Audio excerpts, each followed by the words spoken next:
a lot of new guys at your position. So, what are your thoughts of what you've got? You've now seen him. Well, I guess you missed a couple days, but you've seen him a little bit. So. Yeah, I didn't. I was not here in body, but I was here in spirit, and I watched every practice through our film system at home. So I did see everything. But we've got a ton of new guys in the secondary across the board.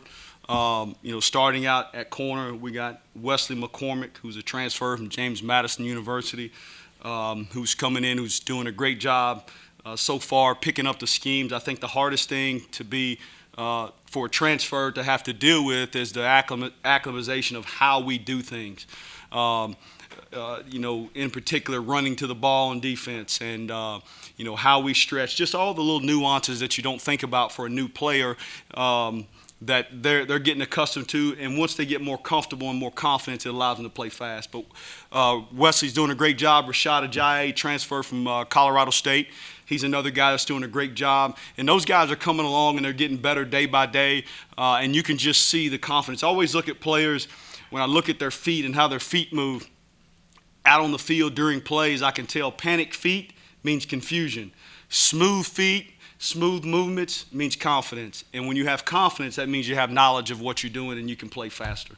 So those two guys are doing a great job right now. And obviously a couple of those freshmen that are out there that are new players, Mumu Ben Wahad and Jacoby Spales, obviously they're young guys. They're really talented, are going to be great players, but they're still in the development stages right now.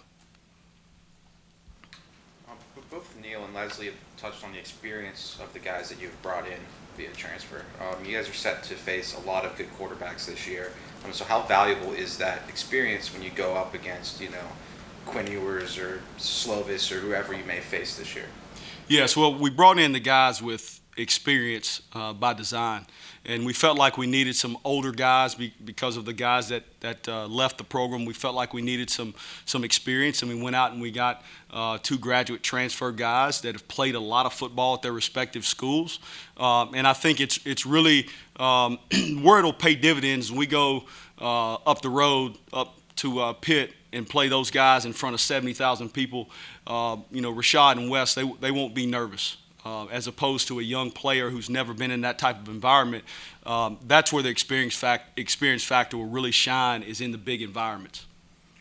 Your thoughts of Charles Woods? I know you're going to have to put a lot on his shoulders this year.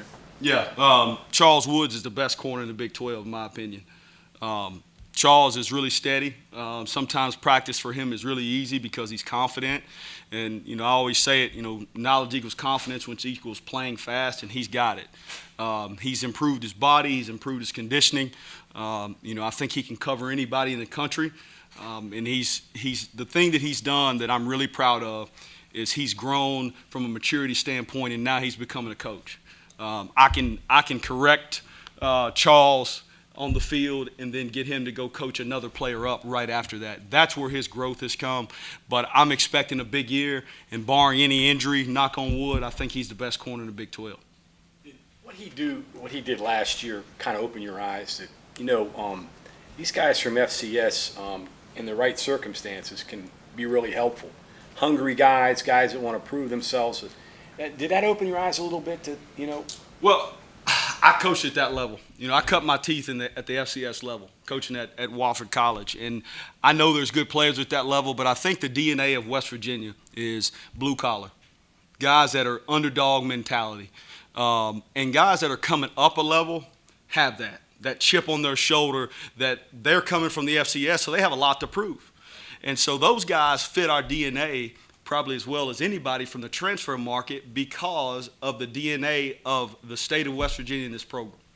And so what I was surprised by is how quick it happened for him.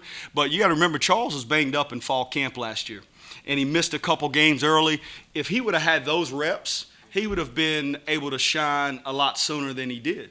But about midway through the season, he got more reps, and I always tell him, make your reps count. All right, don't count your reps, make your reps count. And he went out there and he flashed. Well, if you get anything close to that from the guys you brought in, and you struck gold again. Correct. That's what we're hoping. And those guys are cut from the same cloth. As we bring in transfers, one of the things Coach Brown and I've been involved with a lot of the secondary transformation. One of the things that Coach Brown is big on is the character and the right fit.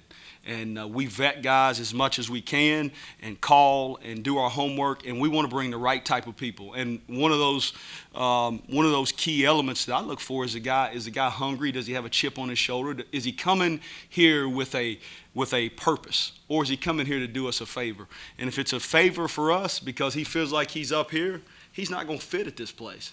So I just bypass that guy and go on to the next guy. Well, last thing here, OTAs, were you able to get those guys in? And I know you're going against air, but you're at least giving them the terminology and the things that they got to learn so that when you get out here, you're repeating it or you're reminding them as opposed to explaining where to go, right? Yeah, well, OTAs has been really good. The tough thing about OTAs is it's not full speed, but you can get a lot of alignment and assignment. And for those young safeties, and the transfer guys we brought in, and at Spear, Jasir Cox, and some of those guys, where it's really good is they get to hear the calls, they get to align the formations, align and assign, but obviously it's not going full speed. So what you want is you hope that some of the knowledge sticks to where they can go and have a further along baseline. And we always talk about kind of pouring that foundation in fall camp. I think now with the OTAs, we're able to start a little bit ahead of where we would have normally been, which allows us to do a little bit more. Is it showing up on the field out there, you're able to get more things accomplished? Yes. The key points are when I coach or correct, they know exactly what you're talking about. Yes, sir, because they've gotten those mistakes kind of out of the way in terms of alignment assignment in OTAs, as opposed to it being in fall camp. So that helps with the transfer portal where you guys are kind of moving on. At least that's an answer to help you guys because you really don't know your roster until probably the summertime anyway. It's the NFL model.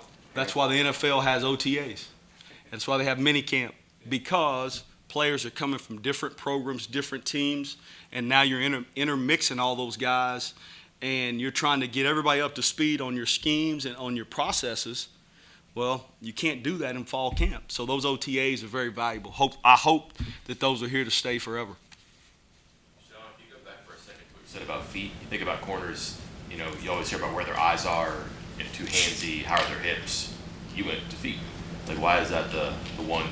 Well, your feet is going to take your body. Your feet's your transient mobile, right? So if a guy's moving around and his feet are panicked, that means he doesn't know where he's going. It's kind of like when we forget something at home, we go, oh, where am I going? And you're back and forth. We've all done it, right? But when you're confident in where you're going, you're smooth, and you go A to B. That's what I look for in the DB when they're out there for the first time. Is their feet panicked? If their feet's panicked, I know they don't know. Okay, they need more coaching. If their feet is smooth and moving steady, I know that guy has knowledge of what he's doing, and he can play from A to B and make plays. All the stuff I mentioned, eyes, hip, speed. Like, you can't do a whole lot with that right now because you can't go full speed, full pads, full tilt. Well, but you can see feet. So. Yeah, I can see those things as a measurable, but their eyes is every play they're going to put their eyes somewhere. We call that our key. They're going to have a key that now takes their feet to where they go, and so their eyes and their feet kind of work together because my eyes tells my feet where to go. All right, but I know that if my feet's panicked, I know my eyes are bad as well because they're not in the right spot. If that makes sense. Yeah, one of the newcomers you haven't mentioned yet, and maybe because he hasn't kind of found a spot, but Shelton is kind of intriguing. He's big, he can run, but he has that kind of dual experience too. I don't know if he does both here, but So Jalen Shelton's a guy recruited out of Tyler, Texas, who just got here late in the summer. He had some academic things to clear up, but he got here late in the summer. So a lot of the OTA things that we've discussed, he missed all those. He got here about mid-July. So he had about 2 weeks and maybe 3 or 4 OTAs where the other guys had a total of 16. Okay? So he was a little bit further behind. One thing he does, he has a skill set. You always hear me talk about it all the time. Any DB that we sign, I'm trying to find, I don't care if it's corner, safety, speed, length, and speed. And he's got length and he's got speed. Now, once he ties it all together in what we're doing schematically in our processes, of where his eyes go and how to transition and use that speed and length, he's going to be a really good player for us. But we're meeting him at where he is right now and trying to give him extra meeting time and things like that to continue to get him up to speed. It'll take a little bit, but he does have the skill set to be successful. Man coverage right off the bat with him. Yes, and that's a key thing. You got to give him easy things to do. Hey, go cover that guy, and he can do that. Which of your newcomers do you feel like could help you on special teams? All of them, every one of them. This year, in this day and time, with the way the climate is, I'm not a big believer in redshirting anybody. I want them to play. They come to college to play. I want them to play, and they're fast. When you look at special teams, you want guys that can run fast and play in space. Every guy we've brought in can do that.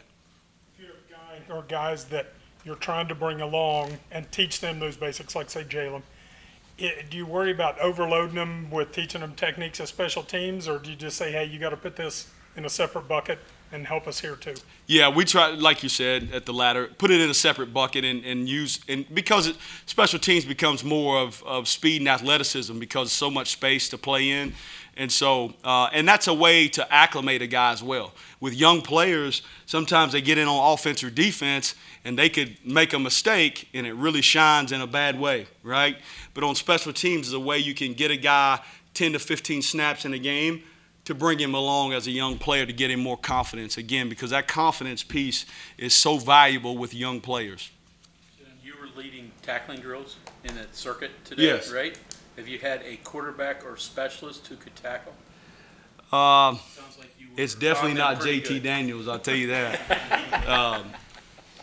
Casey Legg had a decent one today, but that's always good for us to cross-train. Coach Brown's big on that, and it gives those guys a chance, number one, to keep themselves healthy when they have to get in that situation, to make a tackle, and you never know, it could change a game. If we give up a bad play on offense and we go get it down and live to play another snap, and that's something that the good thing is this: our kids take it serious. If you was out there watching it, there was no grab button around. Those guys were locked in because it's all important, and that starts at the top.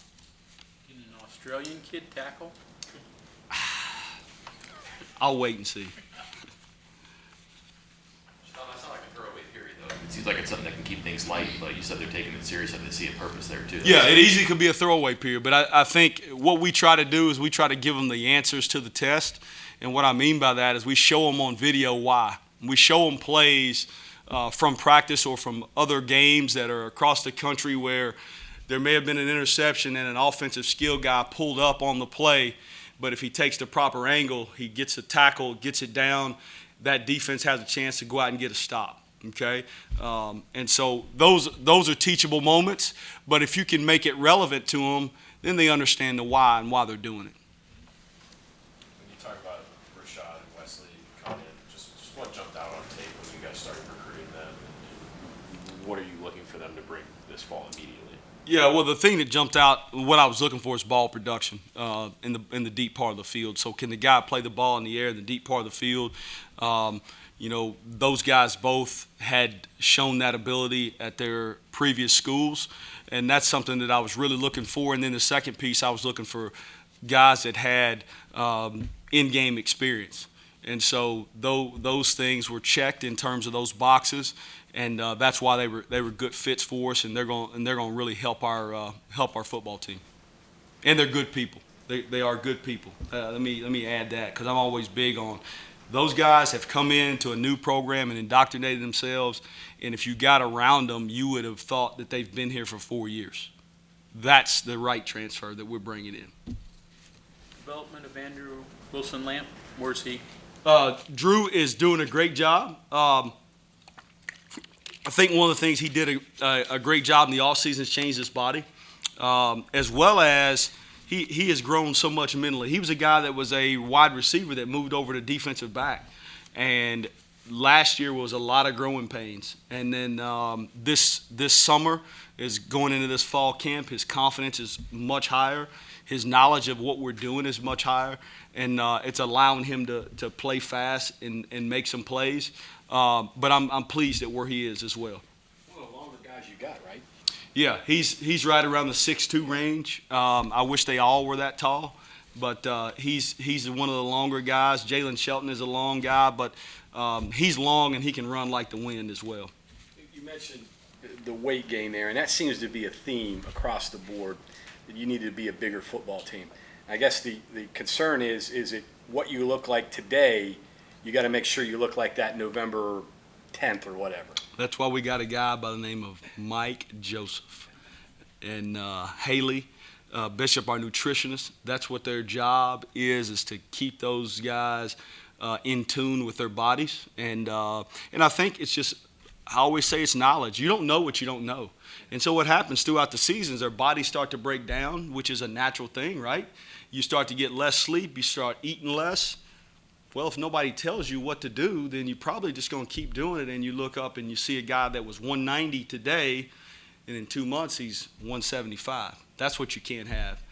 Flip it around, like say like Oklahoma or Texas, they're getting a kid that is comfortable with 290 and can stay there, where you had to build somebody up to get him to 290. There's a different dynamic there, isn't there? Yeah, it takes time. You can't get a guy from 240 to 290, in usually a year.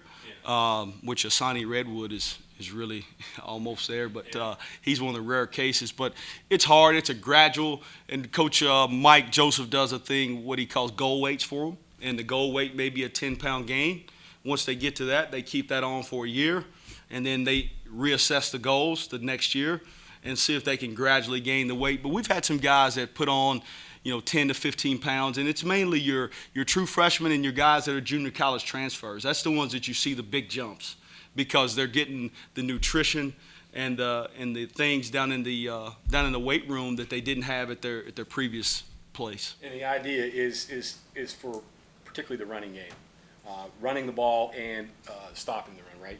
Yes, you got to be strong on both lines of scrimmages and as well at the second and third level. With linebackers and DBs on the defensive side, we're as much involved in the run game because what I like to tell the guys all the time, DBs are there in the run game to negate big plays, right? If we can get plays down for a 6-yard gain, it's not a 50-yard gain, right?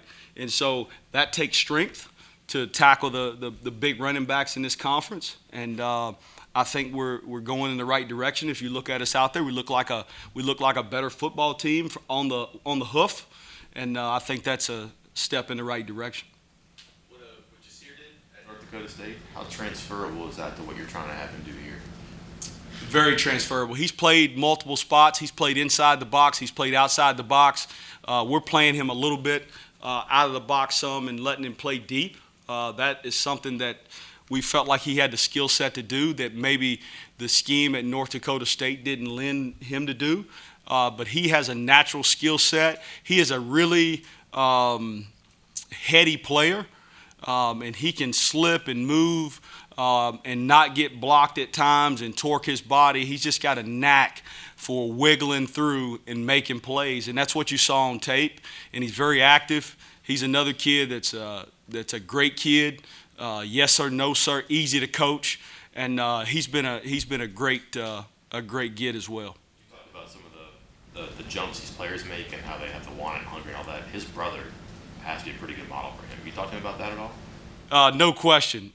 His brother was at North Dakota State and transferred his last year to LSU, and we ended up being, I think, don't quote me, but I think a 3rd or 4th round draft choice to the Dallas Cowboys, and I think that was a eye-opener for Jasir to see, hey, if I go to the next level and perform the same way, I may have a chance to play on Sundays. And that was, probably the reasoning for him wanting to leave a national championship program. But he's brought some of the intangibles from that place as well. When you win national championships, there's a reason why. And, work ethic, being humble, being on time, being coachable, effort. He runs to the football. He's never standing around. Those things are in his DNA that he brought from his previous destination, and it's going to help us as well because all those things rub off on young players. When you were evaluating a player to decide he's ready to play, it's time to put him in a game. How much of that is what you've charted in practice, what he's graded as, productivity there? How much of it is feel? You're watching that guy, he shows up, he's always around the ball, like you said. What's the balance there? Well, I think you look at the guy that can make plays, okay, and make production, whether it's tackles, interceptions, pass breakups, those types of things. But then it also comes down to who has the knowledge. You know, does he know what to do that he's not going to get us beat? And so as we evaluate players, it's number one, who can make plays. And sometimes it may be a younger guy that doesn't know as much, but if they have a lot more production than a player that maybe knows everything but doesn't have production, we got to play the production. And we give them feedback. We give the kids direct feedback and try to make sure that they know exactly where they are and where they can improve. So we've obviously had a couple people in already talking. You know, they mentioned that one of the best attributes of the defense is that they're going to be fast. Is that something that you would agree with in terms of what you think the best attribute of the secondary is going to be? Yes, fast, speed. You have to have speed. A couple things speed does for you. Speed erases mistakes, okay? Somebody misses a tackle, if you got good speed, you get it down. It's not a big play. Second thing, one of the things we got to improve, and we work on it and we're charting it, is turnovers. When you have speed, if there's a ball that's tipped or overthrown, when you have speed, that guy can go track it. If you don't have speed, you can't get to it. So turnovers, all right, and eliminating big plays, what speed on defense can really help you improve in those areas. Okay, thank you very much, Coach. All right, thank you guys, appreciate it.